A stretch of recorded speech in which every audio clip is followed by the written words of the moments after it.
en Israël, c'était le 2 juillet 2014. Un adolescent palestinien, Mohamed Abourdir, était enlevé, battu, puis brûlé vif. Les 3 jeunes juifs qui ont avoué les faits ont expliqué s'être vengés du meurtre quelques jours plus tôt de 3 adolescents israéliens en Cisjordanie. Le verdict de leur procès est attendu dans les jours qui viennent. On regarde. C'est dans cette forêt que le corps de Mohamed Aboukder est retrouvé en juillet 2014. L'adolescent a été enlevé et assassiné en pleine période de violence. Une spirale déclenchée 3 semaines auparavant. 3 adolescents israéliens avaient été kidnappés et assassinés. S'en sont suivies des arrestations chez les Palestiniens et des heurts dans les territoires.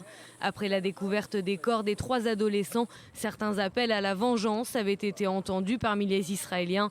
Mohamed Aboukder aurait perdu connaissance quand l'un de ses ravisseurs l'a étranglé.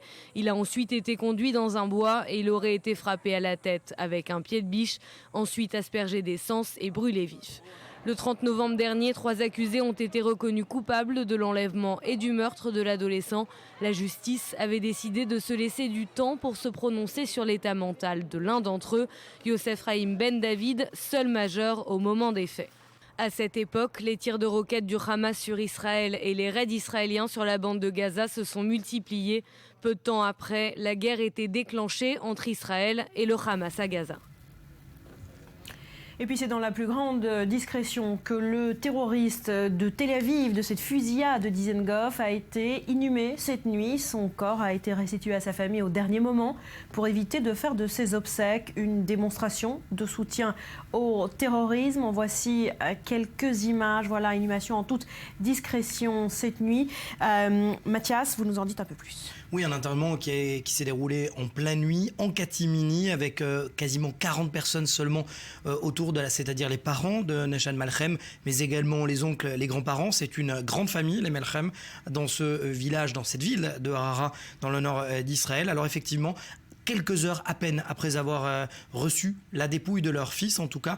Et la condition de ces funérailles avait été fixée, Barbara, par Gilad Erdan, le ministre de la Sécurité intérieure, pour éviter que toute démonstration de joie en faveur de l'acte, finalement, pas en faveur de Nechal Malchem, mais surtout en faveur de l'acte terroriste qu'il a commis, ne soit réalisé ou ne soit organisé plus exactement sur place. Alors effectivement, ce qui ne fut d'ailleurs pas le cas, parce que à la fin, au moment où il avait été inhumé, eh bien, au moment de se retirer, quelques femmes ont trouvé juste de crier et d'employer le terme de shahid, Allah haïsh shahid, c'est-à-dire Dieu rend grâce aux shahid, Nechal Malchem, aux martyrs, ce qui n'a pas été du goût des autorités israéliennes. Voilà, des conditions partiellement respectées, exact. Alors on va dire par la famille de ce terroriste. C'est donc une page qui se tourne pour les autorités israéliennes, avec tout de même un autre souci qui s'ouvre, celui de mimétisme, la peur d'autres attentats similaires. Oui, alors effectivement, malgré l'image de normalité que veut renvoyer la famille de Nechal Malchem, c'est-à-dire une famille tout à fait normale,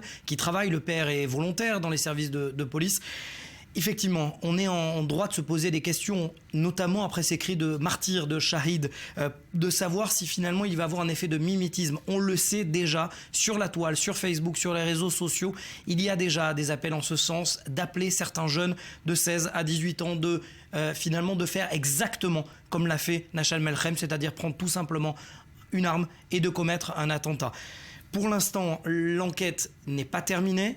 Surtout, certaines personnes et certains proches de Nechal Malchem sont toujours en train d'être interrogés par le Shabak, les services secrets intérieurs. Il y a notamment la personnalité d'un garçon de 23 ans qui lui aussi était normal, c'est-à-dire qui travaillait parfaitement en Israël, qui n'avait pas d'antécédents judiciaires. Lui a aidé Nechal Malchem à se protéger, à se terrer en Harara. Il a surtout évité soigneusement, selon la loi du silence, de prévenir la police de la présence de Nechal Malchem à Harara. Les hommes interrogés pour complicité, peut-être, on craint ce scénario, vous l'avez dit, en Israël, d'attentats alors plus organisés, plus réfléchis, plus groupés finalement.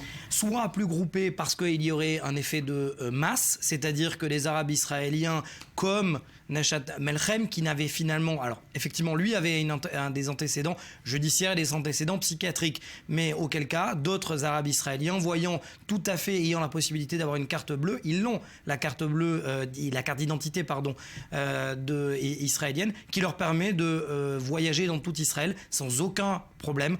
peut-être effectivement qu'il y aurait cet effet de mimétisme.